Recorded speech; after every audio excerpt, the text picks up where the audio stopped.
Les entretiens médicaux d'Anguin avec AG2R La Mondiale. Alors, pour répondre à votre question, Sébastien Gröser, en début de votre conclusion, vous disiez j'espère vous avoir convaincu de l'avantage des systèmes de monitoring et de suivi dynamique de l'épidémie via les eaux usées. Oui, vous m'avez convaincu, vous nous avez convaincu. Maintenant, je vais poser une question à Martin Blachier et à Arnaud Fontanet. On a un système qui nous permet de voir les choses avant qu'elles arrivent. Est-ce qu'on s'en sert, Martin Blachier? Est-ce qu'on s'en sert pour prendre des décisions? C'est pas à moi de répondre à cette question. Je passe la question au professeur Fontanet et j'en sais rien, pour être tout à fait honnête. Fontanet, est-ce qu'on se sert de ça pour est-ce que le comité scientifique se sert de ça? Est-ce que les politiques se servent de ça? Est-ce qu'ils savent même que ça existe? Sûrement que ça existe. C'est Santé publique France, je pense, qui est chargé de la surveillance sur le territoire français, qui devrait être vos interlocuteurs. Est-ce que vous êtes en relation avec eux ou pas? Tout à fait, tout à fait. Nous travaillons avec Santé publique France pour essayer de recouper les données épidémiologiques dont eux disposent, données cliniques, avec ce que nous, on a comme épidémiologie environnementale. Pour autant, nous, on est totalement transparent. Les analyses sont transmises évidemment aux exploitants des stations d'épuration, qui sont les exécutants, on va dire, également aux donneurs d'ordre, qui sont les collectivités, et puis au système, enfin, aux autorités sanitaires au travers de l'ARS, des différentes ARS. Ce que je trouve très intéressant, c'est effectivement la capacité d'anticiper un démarrage par rapport à ce que ça va poser comme problème, mais c'est également la capacité de mesurer l'efficacité de mesures de contrôle qui auraient pu être mises en place, parce que ça, c'est beaucoup plus difficile avec l'inertie qu'on a et les marqueurs qu'on utilise, nous, qui sont des marqueurs fiables, c'est l'hôpital et la réa, parce que les nombres de cas tels qu'ils sont diagnostiqués dans la base CIDEP, c'est tellement dépendant de l'accès aux tests qu'on a du mal à les analyser. Quand vous avez présenté votre courbe qui descendait, vous disiez quand même qui remontait, vous caliez sur les hospitalisations, mais c'est là où le seul problème que j'y verrais, mais d'une façon générale, votre outil est vraiment super intéressant, c'est néanmoins qu'il y a des gens qui ont des excrétions prolongées du virus dans les selles. Oui. Donc, surtout chez les enfants, mais également chez les adultes. Donc, vous allez avoir une certaine inertie quand même vers la descente, parce qu'il y aura des gens qui vont rester excréteurs prolongés, même quand le virus aura arrêté de circuler.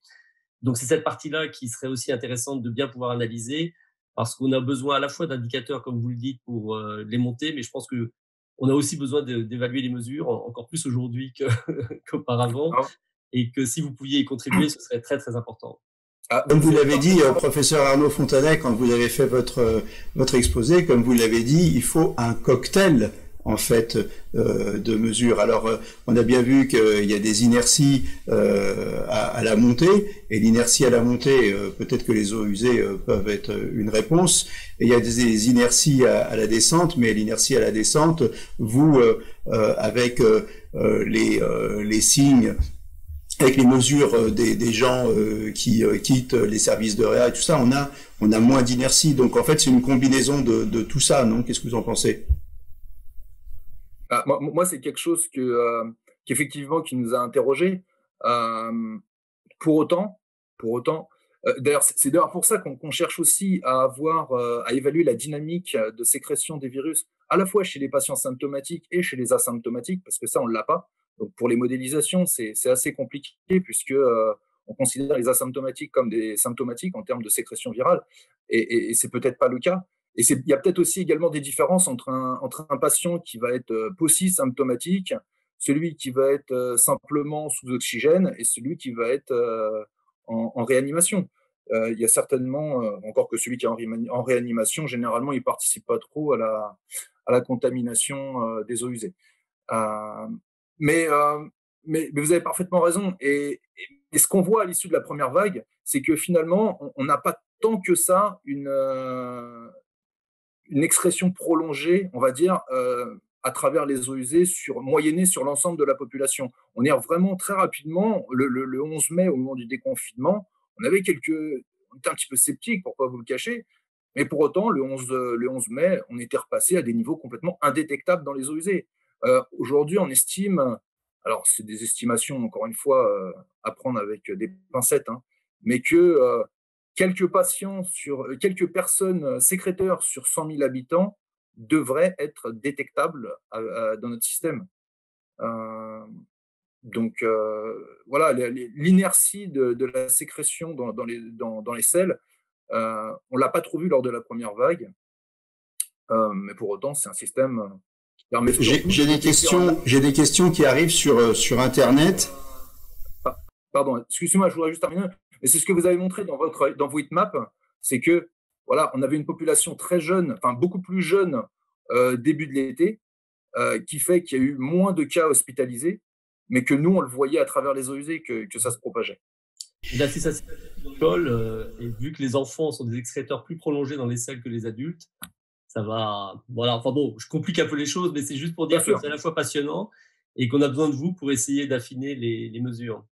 Professeur Arnaud Fontanet, moi j'ai des questions de bon sens qui arrivent sur Internet. Il y a des gens qui nous disent, eh bien, puisqu'on arrive à détecter le virus dans les eaux usées, pourquoi on ne fait pas un test de dépistage dans les selles?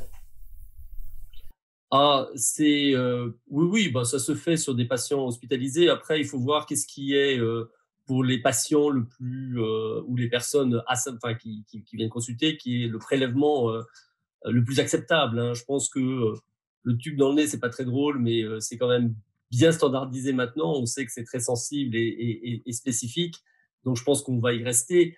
La prochaine étape, ce serait la salive. Hein. Quand elle sera validée, on n'y est pas encore parce que on a des difficultés avec la sensibilité, vu que les concentrations de virus dans la salive sont plus faibles, notamment chez les sujets qui n'ont pas de symptômes. Mais c'est plutôt là que je vois l'avenir du dépistage que sur les selles en routine. On ramène à la stratégie la salive. Martin Blachier, quand est-ce qu'on va avoir une stratégie de test ultra rapide? Parce que un des problèmes, c'est quand même la rapidité à laquelle on a les résultats de PCR. Il y avait des gens qui attendaient 4-5 jours de PCR, ça sert à rien. Parce qu'il n'y a pas besoin d'attendre les tests salivaires pour avoir des retours rapides. Hein. Le nasopharyngé antigénique, il est relativement rapide et je ne pense pas que les tests salivaires auront une performance meilleure que les nasopharyngés antigéniques. Je voudrais juste revenir sur un point, parce que j'étais évidemment très, très intéressé par la présentation du professeur Fontanet et je voulais juste revenir sur cette notion d'immunité collective. Moi, je suis 100% d'accord, hein, et d'autant que maintenant, on sait qu'il y a des gens qui se réinfectent. Je pense que ça clôt la question de l'immunité collective. Alors, les gens se réinfectent. Visiblement, il y a des études qui montrent que les gens seraient contaminants moins longtemps lors de la réinfection que lors de la primo-infection, que les gens feraient probablement des formes moins sévères la deuxième fois que la première fois. Mais la réinfection close débat. Évidemment, on ne va pas refaire un cycle d'immunité collective tous les ans. Ça me paraît totalement incroyable. Je voudrais juste raconter une petite histoire sur la manière dont nous, on a fait nos modèles et qui, je pense, quand même assez intéressante. En fait, pendant tout l'été, on a fait tourner nos modèles et nous, on a des modèles de micro-simulation qui sont des modèles où on va prendre en compte chacune des interactions entre les différents agents qui sont dans la population. Et on a passé l'été à essayer de fitter notre modèle sur les courbes qu'on voyait en permanence. Et puis, on est obligé. En fait, ce qu'on fait dans notre modèle, c'est qu'on ajuste les comportements des gens pour essayer d'expliquer les courbes qu'on voit. Et c'est comme ça qu'on arrive à calibrer nos courbes de modélisation sur les courbes qu'on observe. Et en fait, on a fait une erreur manifeste, mais qui nous a beaucoup appris. C'est que on n'avait pas dans notre modèle de saisonnalité, puisque plus ça va, plus le débat avançait et plus les papiers qui sortaient montraient qu'il n'y avait probablement pas de saisonnalité. On avait des vagues épidémiques dans le sud des États-Unis, on en a vu dans plein de pays chauds, et donc voilà, il y avait un espèce de consensus pour dire pas de saisonnalité, et puis nous, on n'y croyait pas énormément. Et donc, en fait, on a passé tout l'été à à implémenter dans nos modèles des mesures barrières extrêmement efficaces pour expliquer le fait que ça ne reparte pas ou que ça reparte lentement. Et c'est pour ça, au début, que quand c'est reparti, du coup, ça nous a permis très rapidement de penser que ça allait repartir, parce que c'est ce que vraiment nous montraient nos modèles de microsimulation, mais ça repartait lentement. Donc, en fait, on est obligé de pousser des mesures barrières hyper efficaces pour expliquer le fait que ça remonte lentement comme ça. Et c'est pour ça que quand ça remonte, ça a explosé en fait début octobre, on était extrêmement surpris et on n'a pas compris. Mais en fait, qu'est-ce qu'on s'est dit et qu'est-ce que ça nous a appris? Ça nous a appris que, en fait, probablement la meilleure mesure barrière qui existait pendant l'été, c'était pas le fait que les gens mettent des masques, c'était pas le fait que les gens faisaient attention, c'était pas cette distanciation physique, c'était simplement le phénomène été. En fait, voilà, il y a eu un phénomène mesure barrière été, pour être très simple, qui écrasait toute reprise épidémique pendant l'été, même si elle a commencé un petit peu légèrement mi-août, mais c'était quelque chose d'assez léger. Et donc, ça veut dire globalement que les gens ont très peu changé leur comportement.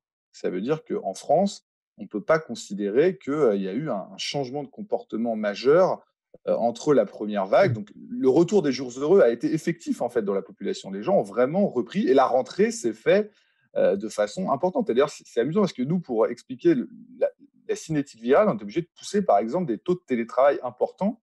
Et quand on a vu, il y a une semaine ou deux, que le taux de télétravail réel était de 16%, en fait, ça nous a complètement conforté dans notre idée de nous dire, voilà, la réduction des contacts sociaux dans la population française ou les mesures de protection qui sont prises dans les contacts sociaux qu'elles ont sont extrêmement faibles, qui expliquent le fait qu'on ait une seconde vague là qui n'est pas très très loin de la première vague qu'on avait, puisqu'on est dans les mêmes conditions, immunité collective bien sûr largement insuffisante pour faire une mesure barrière qui soit réellement efficace.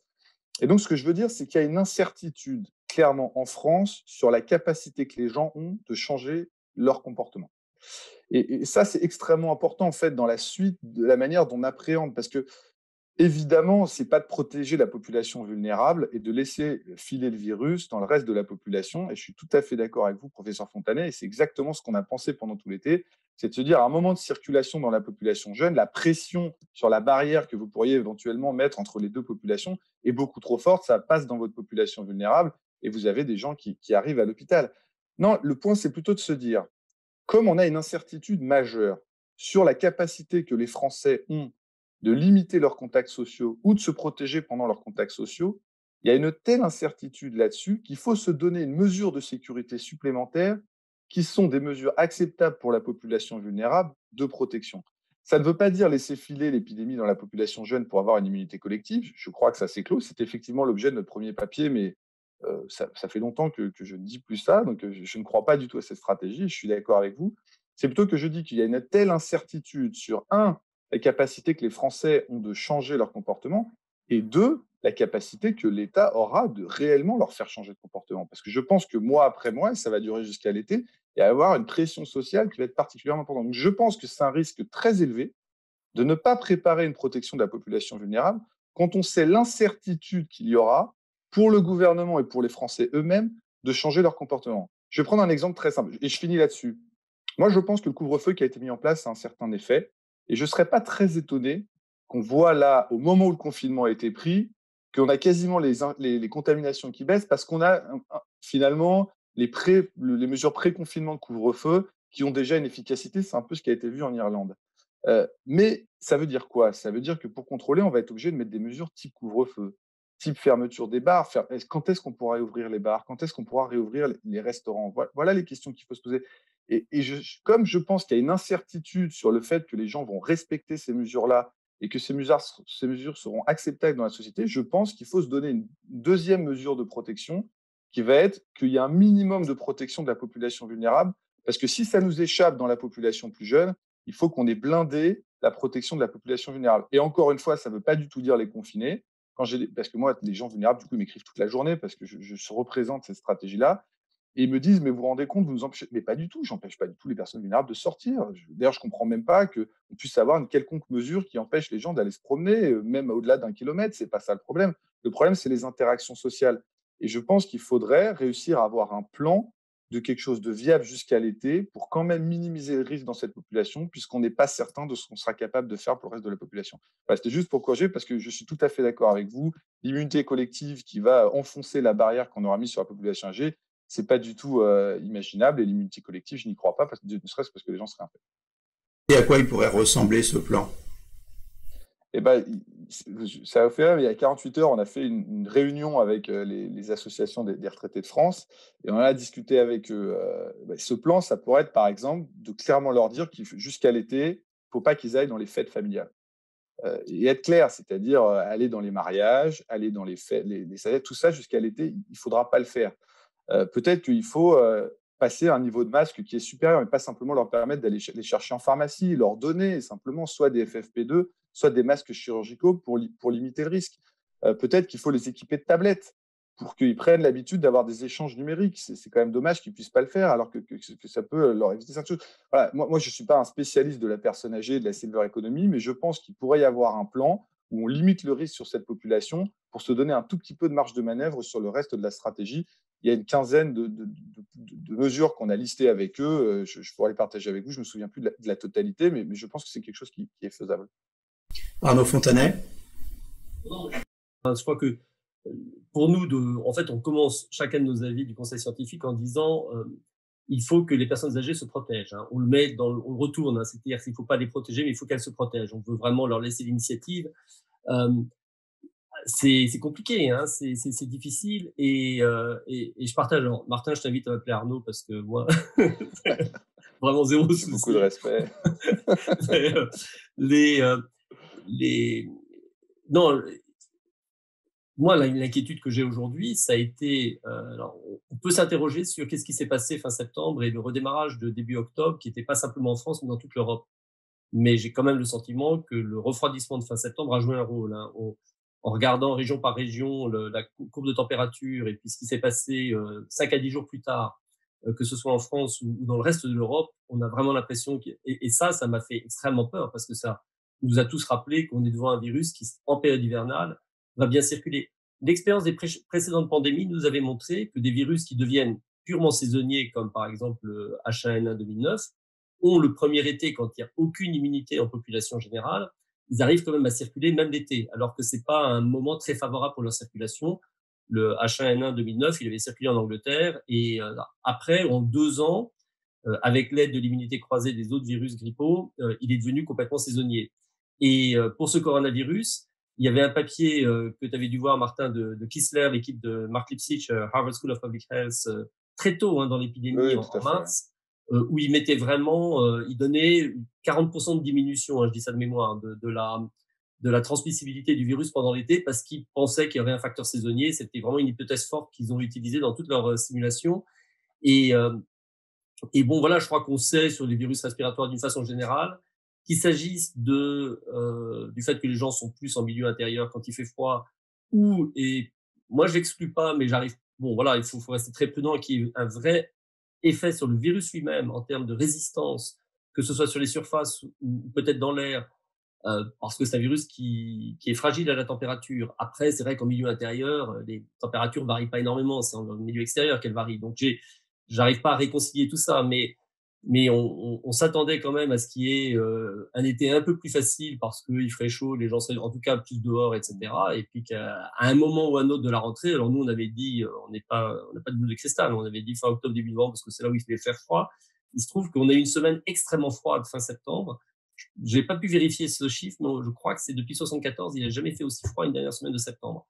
Bon, voilà, c'est juste pour dire que c'est arrivé, pouf, comme ça, une semaine, un mois trop tôt. Ça n'a pas duré très longtemps, mais ça nous a rappelé, et c'est ça qui m'inquiète pour les mois à venir, c'est que quand il va vraiment se mettre à faire froid, ça risque d'être très dur si ça se confirme de la même façon. Et puis, quand vous regardez les chiffres, les courbes de la grippe espagnole de 1918-1919, c'était pas le même virus, mais ça fait froid dans le dos.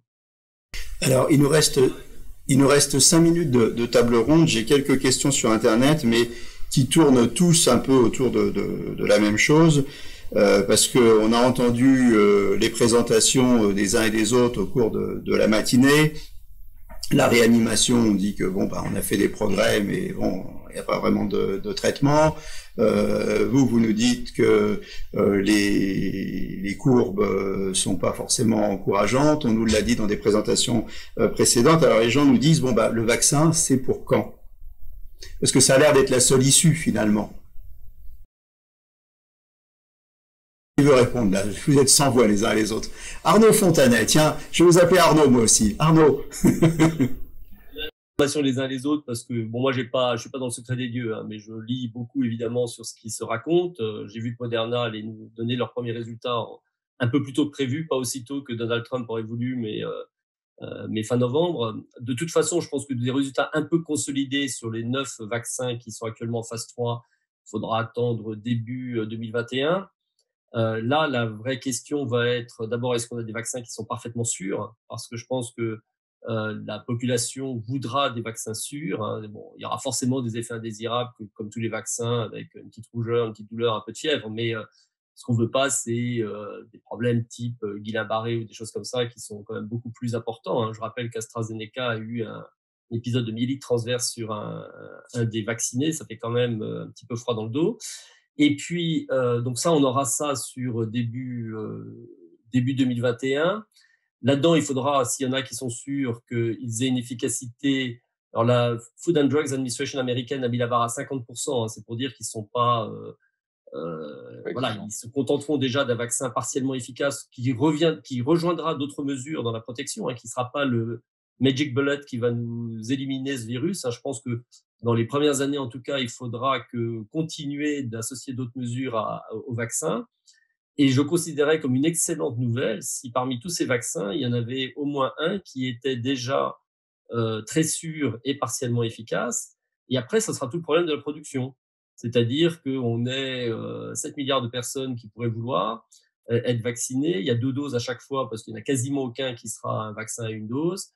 Et comment est-ce qu'on fait? On va évidemment prioriser des populations, etc. Mais le vaccin de Moderna, par exemple, je ne sais pas s'ils vont pouvoir. Il va beaucoup sortir des États-Unis parce que je pense que je ne sais pas quel sera le président dans 15 jours, mais la pression pour qu'il reste sur place sera extrêmement forte. Et la vraie question pour moi, ça va être plus la disponibilité d'un vaccin pour vacciner de façon assez. En France, hein, si vous prenez les soignants et les personnes à risque, hein, ça fait 23 millions de personnes. On pense qu'on aura des vaccins qui vont prévenir les formes graves. On ne pense pas qu'on aura des vaccins qui seront stérilisants au sens où ils vont éviter les transmissions. Donc, ce sera plutôt vers les personnes à risque de complications qu'un vaccin sera destiné. Déjà 23 millions x 2 pour la France, ça va être extrêmement dur à obtenir. Et c'est pour ça que je suis quand même très prudent. Et dans l'hypothèse que dans le meilleur des cas, de toute manière, avant mai-juin, il ne faut pas espérer grand-chose. Donc ça veut dire aussi que quand on sera sorti de cette deuxième vague, on peut s'attendre à une troisième vague en février-mars, Martin Blacher, et on va essayer de conclure là-dessus. Non, je pense que la notion de troisième vague, elle est un peu dépassée. C'est-à-dire qu'on va plutôt essayer de rester dans un équilibre. Je pense qu'on va arrêter de faire des vagues. Bah voilà, ça va plutôt être un espèce de surface d'eau qui frémit comme ça. Mais je pense qu'on va essayer de trouver la réduction des contacts suffisante pour éviter que ça reparte en vague. Je voulais dire 2 choses sur l'étude. Hein. Okay. Je ne sais pas, Arnaud, si vous avez vu ça, mais l'Université de Washington a montré que le Prozac réduisait les formes graves de façon considérable. Et ça rejoint un peu les études qui avaient été faites par l'Institut Pasteur de Lille. Il semblerait qu'il y ait un certain nombre d'anciennes molécules qui aient une efficacité pour éviter les formes graves. Et l'autre chose que je voulais dire sur les vaccins, c'est qu'effectivement, voilà, exactement, ça a double effet. Et les vaccins, je pense qu'il y a quelque chose qu'il faut dire aux gens, c'est que personne ne sait. Hein. C'est des études qui sont faites en aveugle. Donc, personne dans le monde aujourd'hui, même les gens qui font les études, n'ont de données. Donc, on s'attend à tout. Et il n'y a pas d'espèce d'information secrète qui circule pour savoir s'il y en a un qui est efficace ou qui n'est pas efficace. On a les premières études qui ont été faites qui montrent que ça produit une immunicité. Mais en revanche, une immunogénicité, mais en revanche, on n'a pas de données cliniques et on sera tous à la même enseigne quand les données sortiront, je pense, début d'année. Voilà, écoutez, c'est la fin de notre session. Je vous remercie tous d'avoir participé à ces entretiens médico-languins un peu spéciaux parce que complètement digitaux. On espère qu'on va se sortir par le haut de cette crise. Merci. À très bientôt pour d'autres aventures, comme on dit. Les entretiens médicaux d'Anguin avec AG2R La Mondiale.